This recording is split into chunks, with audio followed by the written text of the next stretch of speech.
Tariff. Tariff. Tariff. Tariff. Trump has just announced a sweeping new tariff on cars. President Trump announced 25% tariffs against our auto industry. And this is a direct attack. What if the biggest threat to your wallet isn't growing inflation, but a government policy disguised as economic nationalism? Some might say it's economic nationalism. I call it common sense. I call it America first.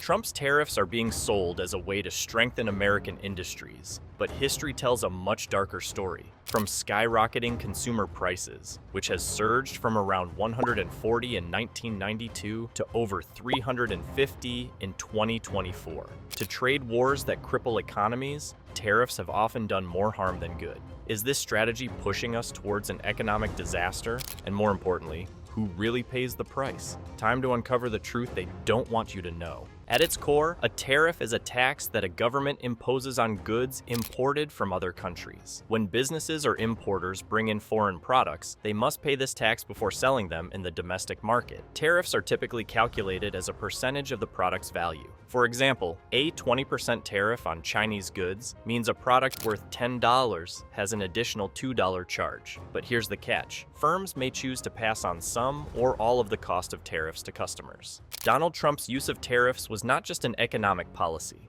It was a signature move that defined his approach to trade and international relations. His administration framed tariffs as a tool to put America first, arguing that they would protect domestic industries, bring back jobs, and make trade deals more favorable to the U.S. But beneath the rhetoric, there were deeper strategic and political motivations at play. One of the primary reasons Trump pushed tariffs so aggressively was to reduce the U.S. trade deficit, particularly with China. For years, the U.S. had been importing far more than it exported, and Trump saw this as a sign that America was being taken advantage of. By imposing tariffs, he aimed to make foreign goods more expensive, pushing American companies and consumers to buy domestic alternatives. In theory, this would strengthen U.S. manufacturing and create jobs. China, however, was the biggest target of Trump's tariff policies. His administration accused China of unfair trade practices, including intellectual property theft, forced technology transfers, and government subsidies that gave Chinese companies an unfair advantage. Tariffs were meant to be a form of economic pressure, forcing China to change these practices. The trade war that followed saw the U.S. imposing tariffs on hundreds of billions of dollars worth of Chinese goods, while China responded with its own retaliatory tariffs on American products like soybeans, automobiles, and electronics. But the effects of Trump's tariffs were not as straightforward as he had promised.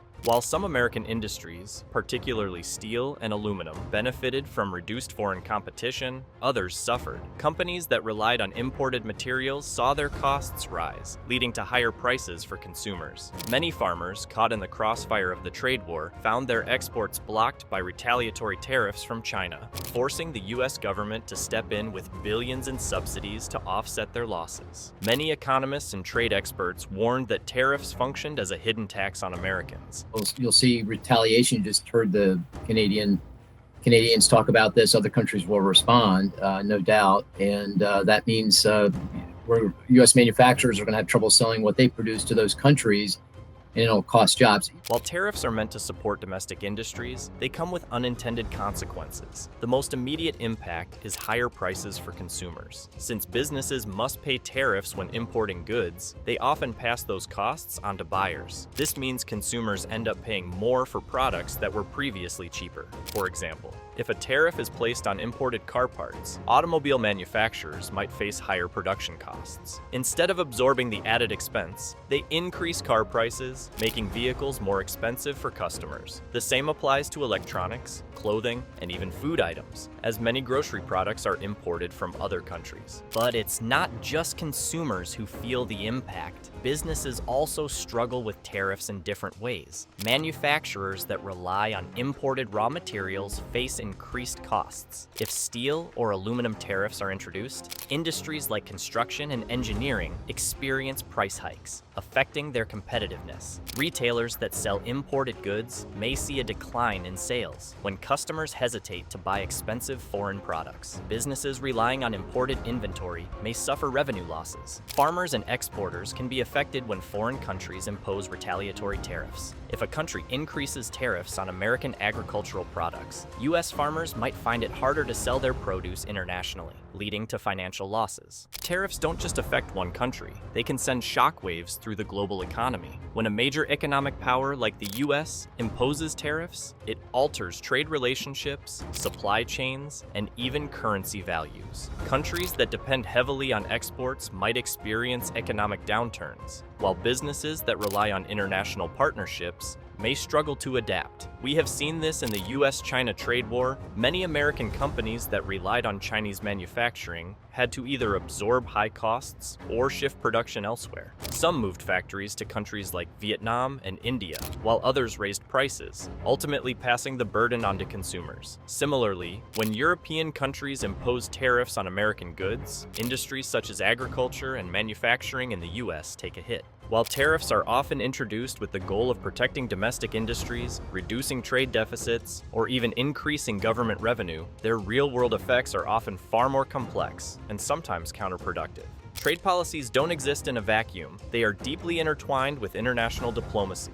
When a country imposes tariffs on its trading partners, it can strain political relationships and undermine alliances. For example, Trump's tariffs not only targeted China, but also affected allies like Canada, Mexico, and the European Union, leading to tensions with countries that had previously been key economic and political partners. One of the biggest drawbacks of tariffs is their impact on businesses that rely on imported goods. According to a 2019 study by the Federal Reserve, U.S. manufacturers that depended on foreign inputs experienced a 12% increase in production costs due to tariffs. Many industries, including automotive, electronics, and consumer goods, are deeply integrated into global supply chains, making them particularly vulnerable. When tariffs raise the cost of essential materials, domestic manufacturers face a tough choice: absorb the extra expenses and reduce profit margins, or pass the costs on to consumers. For example, the Trump-era tariffs on Chinese imports led to an average $900 increase in the price of washing machines, affecting millions of households. The burden often falls on ordinary people,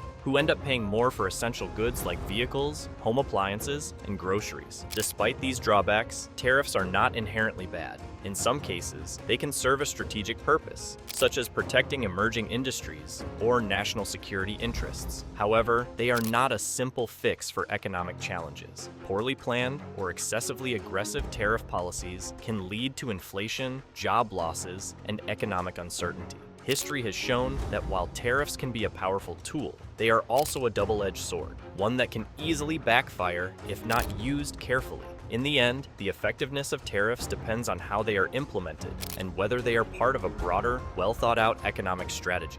Without careful planning and consideration of global economic realities, tariffs can end up doing more harm than good, making them a risky bet for governments trying to balance protectionism with economic growth. Thanks for watching till the end. Subscribe to the channel for more upcoming videos.